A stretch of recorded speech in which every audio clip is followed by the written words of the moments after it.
Aujourd'hui, on va s'intéresser à l'éjaculation masculine. On va chercher à savoir s'il existe une fréquence qui puisse être considérée comme naturelle, c'est-à-dire conforme à ce que l'organisme humain peut supporter et surtout aux besoins de la nature. C'est une question difficile car on ne peut pas avoir de réponse toute faite. Pour apporter une réponse, nous allons donc émettre plusieurs hypothèses que nous allons confronter. Ce qui m'a donné l'envie d'aborder cette question est la réaction de nombreuses personnes au sujet de l'abstinence sexuelle. Cette réaction est toujours la même. On nous dit alors que ne pas éjaculer n'est pas naturel. Ceci est vrai, car les animaux mâles ont quasiment toujours des rapports sexuels quand ils ne sont pas exclus par des femelles de leur espèce. Cette question du naturel-pas naturel est intéressante, car si effectivement ne jamais éjaculer n'est pas naturel, peut-être qu'éjaculer trop souvent ne l'est pas non plus. Pour répondre à la question de la fréquence dite naturelle des éjaculations, nous allons nous intéresser aux animaux, en particulier aux mammifères, aussi à la biologie humaine, et nous allons utiliser la logique pour comprendre les besoins de la nature. Pour introduire cette vidéo, j'aimerais au préalable aborder un point important. La question de la fréquence des éjaculations n'est pas une bonne question en vérité, car lorsqu'on observe les animaux dans la nature, en particulier les mammifères, on va se rendre compte qu'ils ont des périodes de reproduction et des périodes d'abstinence. Lors des périodes de reproduction, les éjaculations sont fréquentes, souvent plusieurs fois par jour et sur plusieurs jours consécutifs. Ce qui va nous intéresser dans cette vidéo, c'est cette durée d'abstinence entre deux périodes de reproduction.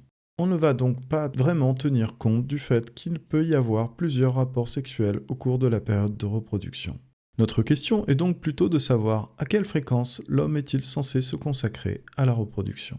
Pour visualiser les différentes hypothèses sur la durée naturelle qu'il devrait y avoir entre deux périodes de reproduction, nous allons dessiner une frise dans laquelle nous allons classer les hypothèses, de la durée la plus courte à la plus longue. La première ligne présente un dessin qui se réfère à l'hypothèse. La deuxième ligne, la durée.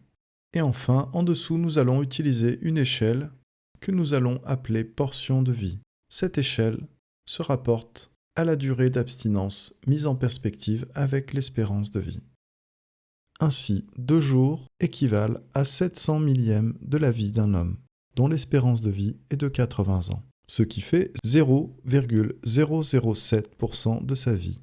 Nous pouvons appeler ce ratio le ratio portion de vie ou durée d'abstinence exprimée en portion de vie. Première hypothèse, qui est aussi la plus populaire, car revendiquée par la sexologie académique. Cette hypothèse est celle qui veut que l'homme éjacule le plus souvent possible. Sur l'article Wikipédia de la masturbation, on apprend que dans les faits, les hommes se masturbent en moyenne toutes les 48 heures. Selon une étude réalisée aux États-Unis en 2016, je cite, 95% des hommes pratiquent la masturbation 15 fois par mois. Mais on nous dit ensuite 36% des hommes ont menti sur le fait qu'ils se masturbaient. L'article du monde.fr, qui est la source de cette information, n'est pas accessible gratuitement. Je n'ai donc pas pu vérifier comment on a établi que ces hommes avaient menti. Néanmoins, ces informations semblent correctes car lorsque j'ai demandé aux hommes que j'ai rencontrés, ils m'ont quasiment tous répondu qu'ils se masturbaient tous les jours. Quand ils n'avaient pas de rapport sexuel avec leur partenaire ou qu'ils se masturbaient même plusieurs fois par jour. Si les hommes éjaculent quasiment tous les jours, c'est qu'il y a une explication à cela. Il est probable que l'explication soit hormonale. Pour l'homme, la masturbation est un moyen de calmer ses envies et cet effet calmant ne fonctionne que pendant 24 à 48 heures. Au-delà, les envies reviennent, et les hommes doivent se masturber à nouveau pour se calmer. Comme le montre cette étude, rares sont les hommes qui ne vont pas céder à cette envie. Évidemment, pour moi, cette hypothèse, l'hypothèse des 48 heures, n'est pas intéressante, car rien dans la nature ne justifie que l'homme ne doive éjaculer aussi souvent. La nature n'aime pas le gaspillage. Comme nous allons le voir, l'homme est certainement un des mammifères sur la planète qui éjacule le plus souvent. Hypothèse suivante, 72 heures. Dans cette seconde hypothèse, on va supposer que l'homme est censé éjaculer aussi souvent que le rat. Le rat est un mammifère qui a un taux de reproduction considérable. Comme l'indique cette page du site westfrance.fr, dédiée à la reproduction du rat, la rate a des périodes de chaleur tous les 3 à 5 jours. On va donc estimer que le rat mâle va être amené à éjaculer toutes les 72 heures. C'est une valeur assez arbitraire car il se peut que le rat rencontre tous les jours une femelle à féconder. Néanmoins, il est important de préciser que le rapport sexuel est censé aboutir à une grossesse. Chez la rate, la gestation dure environ 22 jours, période durant laquelle la rate n'a plus de chaleur et n'est donc plus demandeuse de rapports sexuels. Sur cette même page, on apprend également que la rate ne peut pas avoir plus de 6 portées par an. Il y a donc une autre période de 6 semaines environ au cours de laquelle elle ne demande pas de rapport sexuel au mâle. C'est la période pendant laquelle elle s'occupe de ses petits ratons en les nourrissant et en les protégeant. La femelle est donc indisponible pour un rapport sexuel pendant plus de 2 mois. Si le rat veut éjaculer toutes les 72 heures, il devra donc trouver une autre femelle. Chez l'humain, on observe le même phénomène. Lorsque la femme a un enfant, elle se concentre sur lui et délaisse son partenaire. Ceci est bien connu des pères qui en ont fait l'expérience. Nous y reviendrons. Pour un rat dont l'espérance de vie est de 3 ans, 72 heures correspondent à 0,274% de sa vie. Pour un homme, cela correspond à 0,01%. Ce que je trouve alarmant dans cette comparaison, c'est que dans les faits, l'homme éjacule plus souvent que le rat alors qu'il vit 26 fois plus longtemps que lui. Ensuite, troisième hypothèse, 4 jours. 4 jours est la fréquence moyenne à laquelle un cochon d'élevage éjacule. J'ai obtenu cette information en questionnant ChatGPT. ChatGPT va prétendre des choses très intéressantes.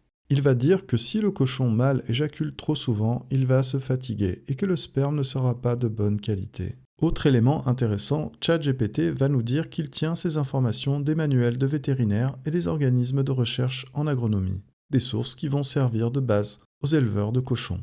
4 jours n'est pas la durée d'abstinence entre 2 périodes de reproduction. C'est plutôt la durée minimum en deçà de laquelle la reproduction n'est plus possible. C'est le compromis entre ce qui est biologiquement supportable pour le cochon et ce qui favorise la rentabilité d'un élevage. Comme nous le verrons ensuite, en milieu sauvage, les verras vont éjaculer en période de reproduction chaque année à la fin de l'automne. C'est ce que va nous expliquer ChatGPT. 4 jours, c'est une durée qui correspond à 0,014% de la vie d'un homme et 0,064% de la vie du cochon dont l'espérance de vie est estimée à 17 ans. Si on compare aux rats, en tenant bien sûr compte de leur différence d'espérance de vie, le cochon d'élevage éjacule donc 4 fois plus souvent que le rat.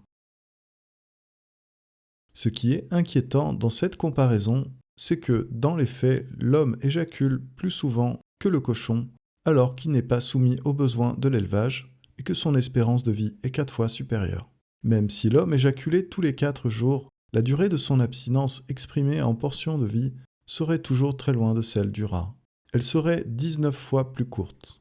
Espacer ces éjaculations de 4 jours pour l'homme équivaut pour le rat à éjaculer toutes les 3h30, à tout moment du jour et de la nuit. C'est sûrement très loin de ce que la nature a prévu. Hypothèse suivante, 14 jours. 14 jours est la durée approximative permettant à l'homme d'obtenir une éjaculation abondante et de qualité. C'est la durée qui permet de remplir la prostate, ainsi que les 2 vésicules séminales qui servent de réservoir au liquide séminal. On remarque que la durée de 14 jours exprimée en portions de vie pour l'homme se rapproche déjà plus de celle du cochon d'élevage. S'il existait un élevage d'humains à haut rendement, on demanderait certainement au mâle reproducteur d'éjaculer tous les 14 jours pour avoir un sperme fertile. La situation actuelle dans laquelle les hommes éjaculent toutes les 48 heures est certainement pire que si nous étions devenus des animaux d'élevage. 14 jours d'abstinence est une durée qui est rare dans notre société. Elle est peut-être plus fréquente chez les hommes âgés et dans les pays du tiers-monde, où les hommes n'ont pas forcément l'occasion de s'isoler pour se masturber, parce que trop de travail et vivant en famille nombreuse dans des petits espaces. Le ratio abstinence sur durée de vie de 0,048% est 5,7 fois supérieur à celui du rat. On ne va donc pas retenir cette hypothèse comme valide. Par ailleurs, il se trouve que c'est à partir de cette durée d'abstinence de 14 jours que les liquides séminales se propagent dans l'organisme et viennent nourrir les autres organes. Il est facile de le remarquer car c'est à partir de 14 jours qu'apparaissent une multitude de symptômes tels que les douleurs articulaires, une sensibilité des yeux à la lumière, des migraines ophtalmiques, etc. C'est ce que les pratiquants de la rétention séminale ont nommé la flat line. Nous y reviendrons, je l'espère. Ensuite, 28 jours. L'hypothèse suivante repose sur l'idée que l'homme devrait avoir un rapport sexuel à chaque fois que la femme a une ovulation, période au cours de laquelle la femme est la plus demandeuse. Autrement dit, la fréquence de ces rapports serait calquée sur le cycle féminin, soit 28 jours. Cette hypothèse est intéressante, mais elle n'est pas valable, car à partir du moment où l'ovule est fécondé, les femmes ne semblent plus avoir les mêmes demandes sexuelles. De plus, comme mentionné précédemment, lorsque la grossesse arrive à son terme, elle délaisse son partenaire au profit de l'enfant. Contrairement au rat, l'homme ne se reproduit pas avec les personnes de sa famille, sœurs, mères et filles. De plus, le rat est une proie dont la stratégie de reproduction est le nombre. Une femelle accouche de 90 ratons au cours de sa vie, et l'écrasante majorité serviront de repas aux prédateurs. Ce n'est pas le cas de l'homme, qui certes peut être une proie pour certains grands animaux, mais aussi un prédateur. Plus avant, nous avons décrété arbitrairement que le rat éjaculait tous les 3 jours, car cela correspondait à la fréquence des chaleurs de la rate. Si on considère que l'espérance de vie de l'homme est non pas 80 ans, mais 40 ans en milieu sauvage, alors les ratios abstinence-durée de vie sont très proches, 0,192% pour l'homme et 0,274% pour le rat. Si on ramène l'espérance de vie du rat à 4 ans et non pas 3 ans, alors les ratios sont quasiment identiques, soit 0,205% pour le rat et 0,192% pour l'homme. Ce genre de comparaison permet de se rendre compte que le ratio de la durée d'abstinence exprimé en portions de vie est pertinent, car la durée entre 2 ovulations pour la rate et pour la femme sont quasiment les mêmes si on les ramène à une même espérance de vie. L'hypothèse suivante qui va nous intéresser est celle qui voudrait que l'homme éjacule à une fréquence qui coïncide avec la spermatogénèse. La spermatogénèse est le processus par lequel les spermatozoïdes sont fabriqués par les testicules. Il faut en effet 74 jours pour créer un spermatozoïde. C'est un processus qui est long et en total décalage avec les habitudes de masturbation des hommes dans notre société. Sur le site institutobernabeu.com, il est indiqué que la spermatogénèse peut durer entre 62 jours et 75 jours. Quand on fait le calcul, le ratio est quasiment le même que celui du rat. L'hypothèse de la spermatogénèse semble correspondre à la fréquence d'éjaculation que l'on peut qualifier de naturelle, car elle correspond à un cycle biologique et immuable. Cette durée de 74 jours a été décrétée par la nature elle-même. Certains sportifs de haut niveau vont aussi pratiquer l'abstinence. Parmi eux, Sugar Ray Leonard et Mohamed Ali, qui sont des pratiquants de boxe de haut niveau.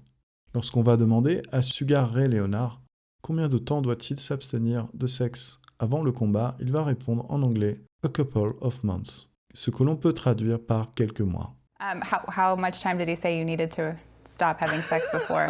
I'm always curious with boxers. A couple months. Months? Yeah, oh yeah. Chez les grands mammifères comme le cheval, le chat, le chien et le singe, ChatGPT ne va pas réussir à donner de réponse. Néanmoins, on sait que chez les animaux, les périodes de reproduction sont calquées sur les périodes de chaleur. D'ailleurs, petite remarque au passage, dans le monde animal, c'est la femelle qui choisit le moment du rapport sexuel. Ce sont les chaleurs qui sont le déclencheur. Il semble que cela soit la règle. Nous verrons dans une vidéo en quoi cela peut être vrai aussi pour l'homme. Revenons à nos mammifères. Leurs périodes de reproduction sont espacées d'une durée qui va de plusieurs mois à 1 an. Pour le cochon d'élevage, ChatGPT va donner une durée qui correspond à 1 an. 1 an, c'est 5% de sa durée de vie. On voit bien que l'acte sexuel est un événement assez rare dans la vie d'un grand mammifère. Même en éjaculant aussi souvent que le sanglier mâle, la période d'abstinence de l'homme correspondrait alors à 1,25% de sa durée de vie. Il reste encore 2 hypothèses à étudier. La première est celle où la fréquence des éjaculations doit se calquer sur ce qui est nécessaire à la survie de l'espèce humaine. Il faut donc qu'un homme et une femme puissent engendrer au moins 2 enfants et que ces mêmes enfants puissent être parents à leur tour avant leur mort. Dans notre société où l'homme n'est pas une proie, hommes et femmes peuvent économiser leurs ressources et n'engendrer que 2 enfants. Ce contrôle des naissances n'est pas naturel, car il n'est possible que si l'homme crée les conditions pour échapper au risque de mortalité du milieu sauvage. La dernière hypothèse est celle qui voudrait que l'homme n'éjacule pas du tout. Évidemment, ce cas ne peut être considéré comme naturel car Dans la nature, toutes les espèces se reproduisent. Pour ceux qui pratiquent le célibat volontaire, comme les moines, aucune éjaculation n'est jamais autorisée, car le célibat veut aussi dire aucune descendance. Il y a peut-être des moines qui ont réussi à rester des abstinents totaux toute leur vie. Pour eux, Jésus est un exemple de parfaite discipline sexuelle. Pour répondre aux détracteurs que nous avons mentionnés au début de cette vidéo, que l'abstinence n'est pas naturelle, nous pouvons dire oui, c'est exact. Elle ne l'est pas, mais éjaculer plus souvent que le rat ou le cochon d'élevage ne l'est pas non plus.